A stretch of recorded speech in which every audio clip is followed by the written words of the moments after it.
Hello, I'm Satoshi Yamamoto. Welcome back to my time bench. Today I'd like to go over how to make a split tails on the mayfly dry fly imitations. And first I'd like to go over materials. Number one, the dry fly hackle. This is a neck hackle. Apparently this is a dry fly, so it's great. But in my experience, compared to the following two materials, this tends to kind of marry each other, but the handled right, it's absolutely beautiful. And not the same hackle, but it's hackle fibers, specifically for developed for tails, such as this whiting is tailing pack. This is much easier to handle, and then it doesn't adhere to each other like this one. Besides, it's much longer fibers, longer barbs, so it's easier to handle. And then another, the third material I want to introduce is what's called the microfibers from miscellaneous benders. This is much stiffer compared to a natural hackles, like that, much stiffer, so it's easier to make split tails. And then again, same as this one, it's really long, so it's easier to handle to get the right lengths I want. So that's the one. The method one is to use it, make a tiny bit of dabbing ball here, just a tiny bit, which is going to be hidden by the main body. This is actually too big. Just several fibers of this super fine dry fly dab. Just wrap tight, make a tiny bit of balls, then set a thread here. Then because it's a several fiber, several barbs of that, in this case tailing pack from whiting. Then standard length of tails is just about a hook shank, or hold here, then lap.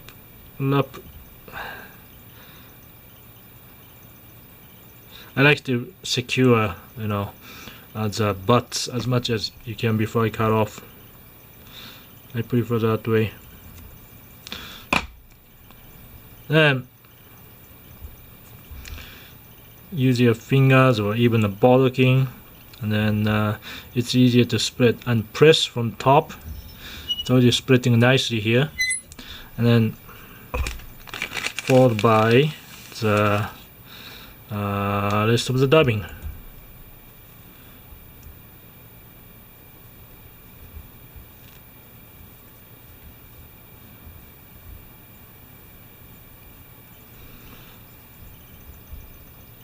You could go back to where tail was originally tied in, then with the thread wraps, then come back. But I know this is a size 12, more like a green drake pattern, so well, color is not exactly green drake, but I went back, dabbing backward first, then meet where the tail was originally tied in, so hopefully the body and the dabbing ball was matched close, adhere to each other, so to speak. Then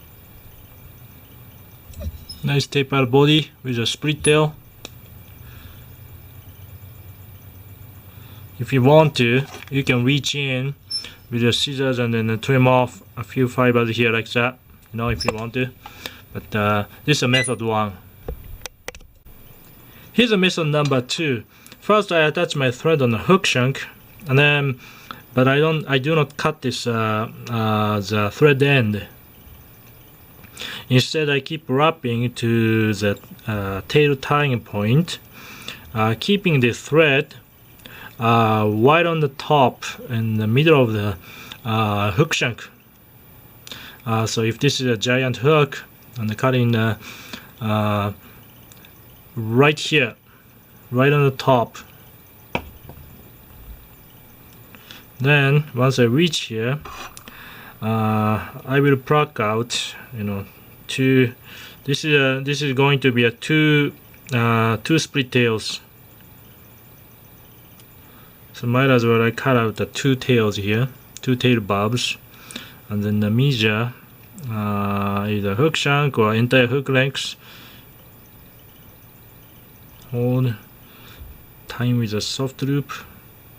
I want to proceed one more and hold here, and using my fingers and the help of the needle, and then this thread goes right in between, and then between the two I have just held with that thread in the bobbin. Right, a few more, and I proceed forward. Now I cut both waist ends here. Oh, this thread is really strong here. As you can see now, I got a perfect two-way split tail here. 1, 2, and then they will never, come across, even if it's wet. I don't think it gets really cross and marry and adhere to each other. Here's a method number 3. I already attached a thread, and also I cut out a piece of thread. This is about 4 inches, but this can be 8 inches, 12 inches, and I set aside for now. And this is going to be a 3-way split tail, which is going to be more technical than the past 2 methods. I pluck out 3 bobs from the tailing material, and just measure entire hook length, even the slightly longer, so it shows better for this video. And I wrap 3 times, just hold better. And using my fingers and then needle,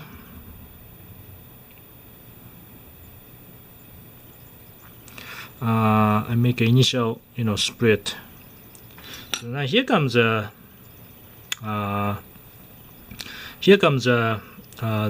piece of thread. Okay, I'm gonna do this first.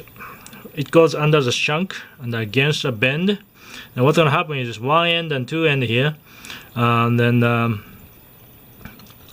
this each end go between here,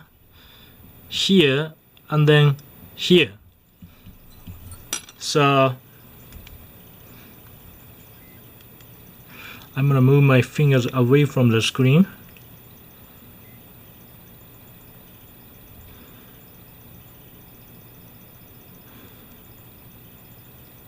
And then putting it tight against the bend, and don't, I say do not pull forward too quickly. Keep applying a pressure above, upward.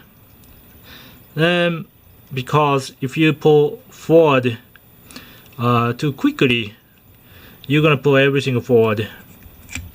So now I got it. So at this point it's kind of spread too much, but the I would make the either thread body or dabbing body or goose bite body, which I try to cover in the next video. It's going to be more natural position by body material. So this is a perfect 3-way split. So let me do it again. Apparently I use the same thread, so it's gonna match, but to show well in the camera, I cut out the red thread here. Hope it shows well against my blue shirt as well. And again, I go under the shank, see under the shank, and then pull against the bend. I move my finger away from my screen, Now my far end, actually closer to the camera, goes between the two. Then other tag end, thread end, is going between the other two. So and I'm pulling against the bend now. I know this one in the middle is between this thread. And then I'm still pulling upward, not really forward. Now slightly bend the... There you go. If you are scared of pulling too hard, like I just did, hold the entire spot like this, and then drop this, just drop this thread forward and hold everything right here. Now, then wrap